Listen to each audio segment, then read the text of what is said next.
So hello guys, welcome to another lecture. In this lecture we will see continuous time Fourier transform. Fourier transform is a special case of Laplace transform evaluated on j omega axis, and Fourier transform can be defined for any kind of signal irrespective of location of poles and zeros, but signal must be bounded or stable. So we can see analysis equation of Fourier transform. X of j omega is given as integration minus infinity to infinity xt e to the power minus j omega t dt, and synthesis equation is given as xt is equal to 1 upon 2 pi integration minus infinity to infinity x omega e to the power j omega t d omega. Now let us see some questions. First of all, find continuous time Fourier transform of xt given as e to the power minus at u of t. So we know x omega, or we can simply write x omega or xj omega is integration minus infinity to infinity xt e to the power minus j omega t dt. We know xt is e to the power minus at ut e to the power minus j omega t dt. So this will be from 0 to infinity e to the power minus a plus j omega t dt. It will be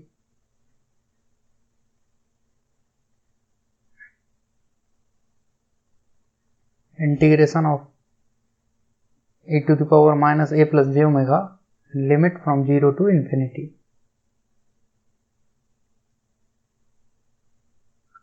As t will be infinity, this became 0, and it will be 0, it will be 1.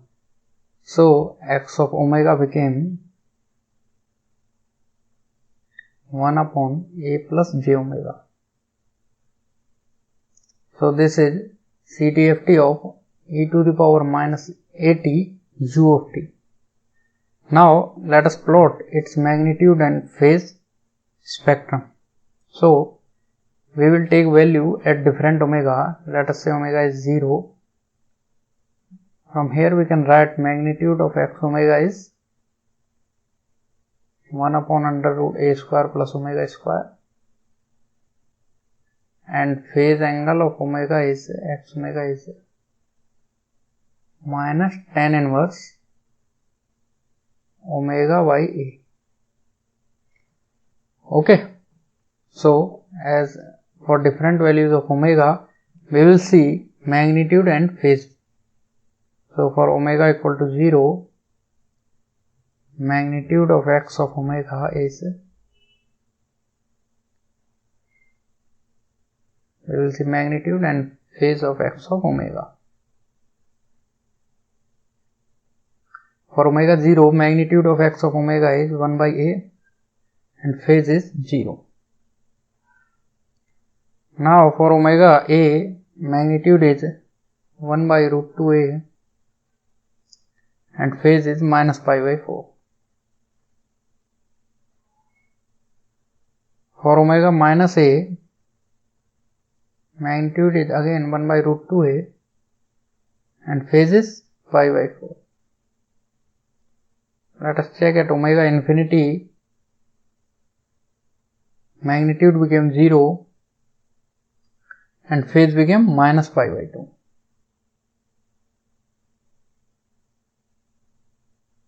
While at omega minus infinity, magnitude again will be 0, but phase will be pi by 2. So by considering these values, we can plot magnitude and phase plot. This is magnitude of x of omega. This will be like this way. So these are value at a minus a. here this value is 1 by root 2a. Phase angle of omega is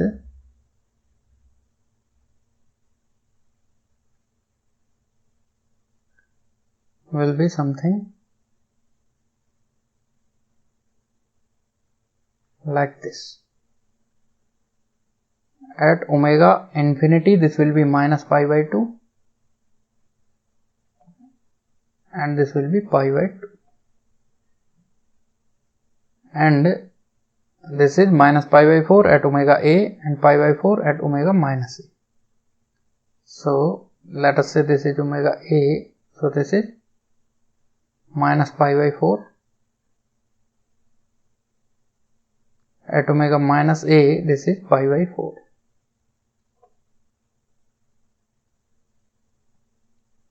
So this is CTFT of e to the power minus at ut. Let us see another question. Let us say xt is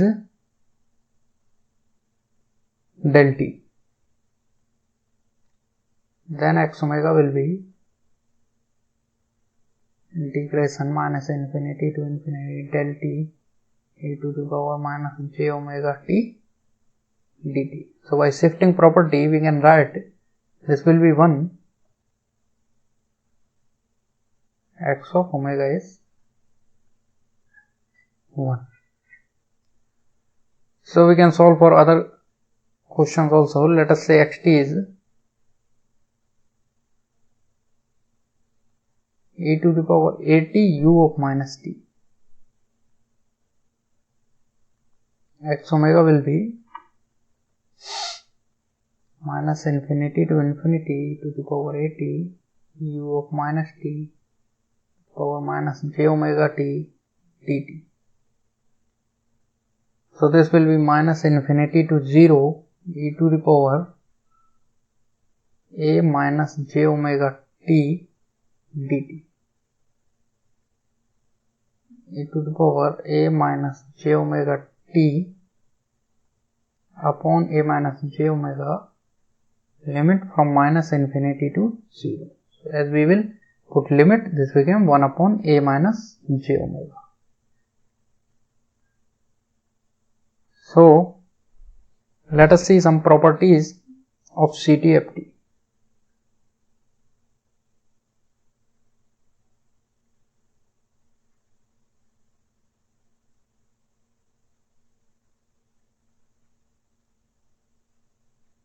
So first one is the linearity property.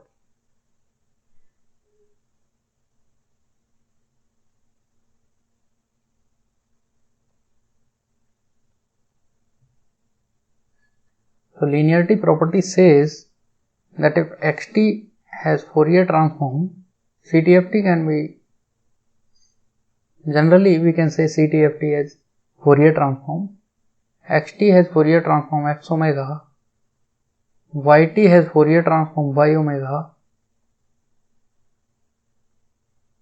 then axt plus b by t, where a and b are some constants, will be having Fourier transform ax of omega plus by of omega. This we can prove simply by putting this in analysis equation. So its proof is similar to the continuous time Fourier series. So by seeing that proof, you can prove here also. But if you have some difficulty anywhere, you can comment. I will upload proof also. So let us see second property, that is time shifting property.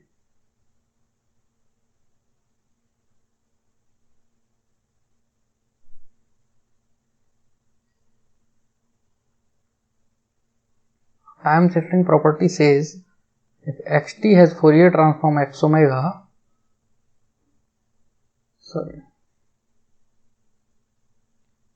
xt has Fourier transform x omega, then xt minus t naught will have Fourier transform x omega e to the power minus j omega t naught, and xt plus t naught will have Fourier transform x omega e to the power j omega t naught. So this is time shifting property. Next is time reversal.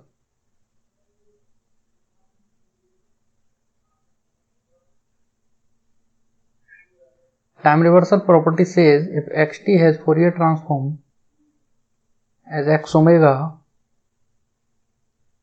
then x of minus t will be having Fourier transform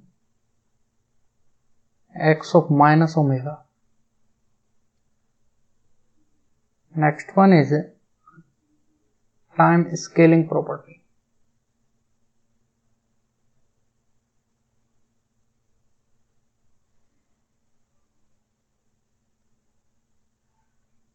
Time scaling property says if xt has Fourier transform x omega, then x of alpha t will have Fourier transform 1 by mod alpha x of omega by alpha. So let us see proof of this property. Other three properties proof is very simple, so you can do that. So let me see a proof of this. So xt is given as 1 upon 2 pi integration minus infinity to infinity x omega e to the power j omega t d omega. Then let us replace this t with alpha t, and x of alpha t will be 1 upon 2 pi integration minus infinity to infinity x omega e to the power j omega alpha t d omega. Now we will replace here omega with, here we have replaced t with alpha t. Now here we will replace omega with omega divided by alpha. Replace omega with omega divided by alpha on right hand side.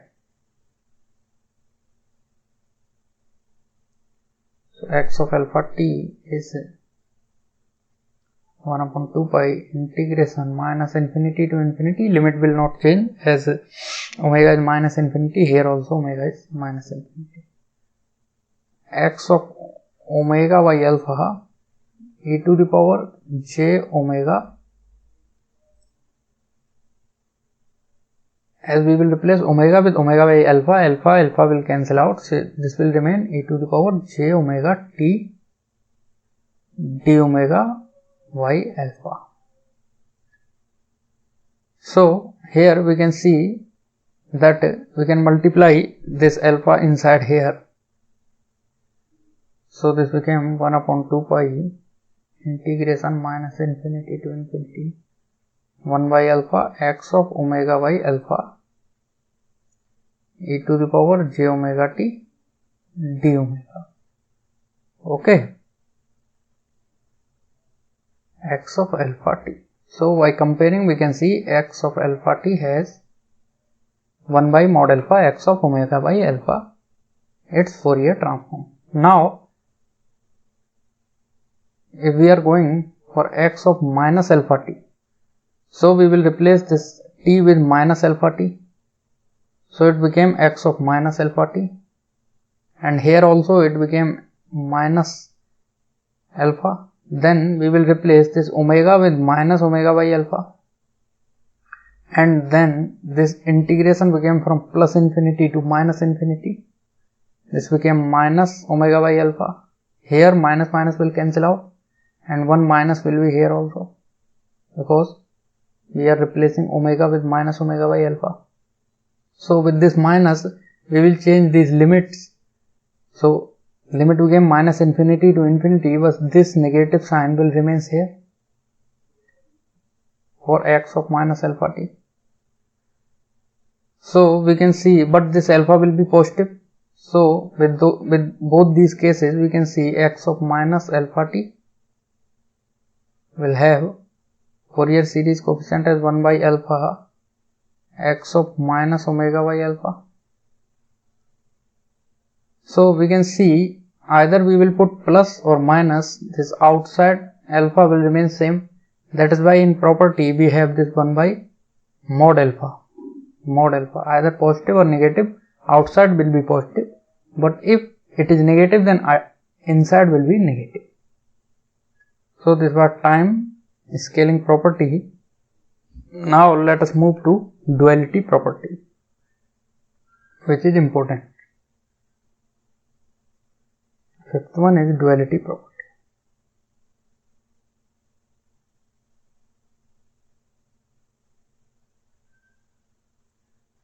So duality property says if xt has Fourier transform as x omega, let us say this is not x omega, let us say this is by omega, then this by of t, replacing here omega with t, means y of t will have Fourier transform as 2 pi x of minus omega. This is important. So let us see one example. Depending on this duality property, let us say xt is e to the power minus at ut, and we have calculated its Fourier transform as 1 upon a plus j omega. So by duality property we can say that 1 upon a plus jt will have Fourier transform as 2 pi x of minus omega, replace here t with minus omega, e to the power a omega u of minus omega. So in this way we can use this duality property. Now let us see one another example based on this duality property. Let us say xt is del t. So we have seen that del t has Fourier transform as 1. So by duality property 1 will have Fourier transform as 2 pi del of minus omega. Del of minus omega is del omega, so it will be 2 pi del omega. So from these two equations we can say that impulse in one domain is always constant in another domain. Here impulse in time domain is constant in frequency domain. Here impulse in frequency domain is constant in time domain. So this is an important result which we have to remember, that impulse in one domain is always constant in another domain. Impulse in one domain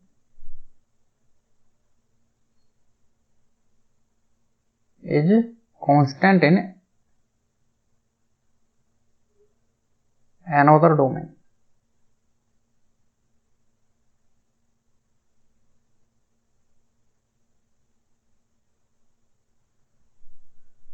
Okay, so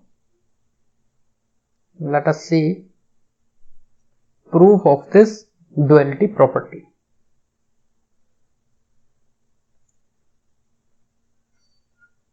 So we know xt can be written as 1 upon 2 pi integration minus infinity to infinity x omega e to the power j omega t d omega. So this xt is having Fourier transform x of omega. Okay, this is one Fourier transform pair. Now multiply 2 pi on left hand side and right hand side, 2 pi xt will be minus infinity to infinity x omega e to the power j omega t d omega. Now put t as minus omega, then dt will be minus d omega, or d omega will be minus dt. So 2 pi x of minus omega will become minus plus infinity to minus infinity by of minus t e to the power j omega t dt. Let us say this is by of omega.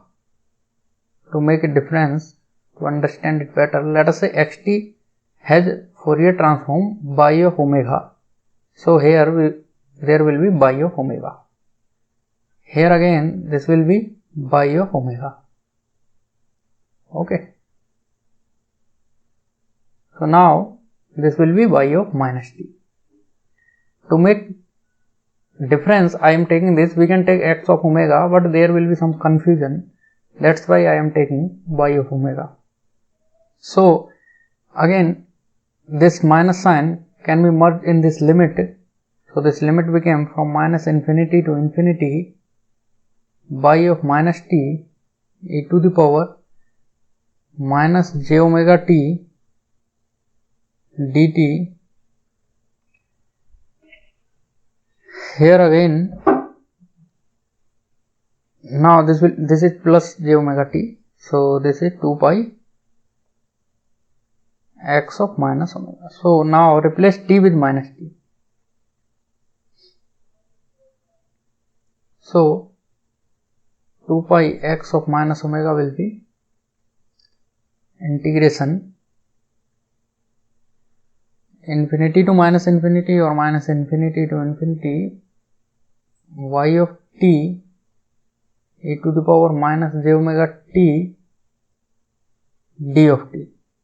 Actually dt will be minus dt, and then again we will interchange limit from infinity to minus infinity to minus infinity to infinity. So here again we can see this.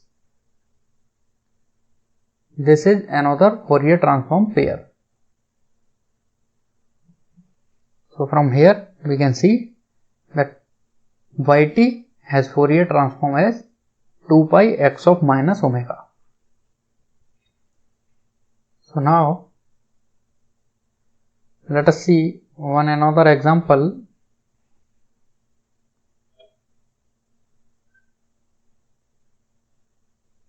Of a gate function. Let us say this is xt. This is from minus a to a and amplitude is 1 upon 2 pi. Now we have to find its Fourier transform. Okay, so we know x of omega is integration minus infinity to infinity xt e to the power minus j omega t dt. So we can see from minus a to a xt is 1 upon 2 pi, otherwise it is 0 e to the power minus j omega t dt. So this will be 1 upon 2 pi. Let us take outside e to the power minus j omega t upon minus j omega limit from minus a to a. So this became minus 1 upon 2 pi j omega. Let us take outside. 2 pi j omega is outside, and after putting limit what will remain? E to the power minus j omega a minus e to the power j omega a. Minus j omega a minus e to the power j omega a. Multiply this minus sign inside, it will be e to the power j omega a minus e to the power minus j omega a upon 2 pi j omega. So this will be cos omega a plus j sin omega a minus cos omega a minus j sin omega a, 2j sin omega a upon 2 pi j omega. So this 2j will cancel out. So it will have sine a omega by pi omega. So a rectangular pulse from minus a to a with amplitude 1 upon 2 pi has Fourier transform as sine a omega upon pi omega. So now by duality property, we can write that this sine at upon pi t will have Fourier transform as 2 pi x of minus omega. So x of, we know this will be x of minus omega means minus a to a, because taking mirror image will remain same. Amplitude was 1 upon 2 pi. This was x of omega. 2 pi will be in multiplication with this. So this will cancel out. So we can see sine at upon pi t has Fourier transform as minus a to a with amplitude 1 omega x of omega. This is an important result. We have to remember this for future reference. This will help us in communication also, because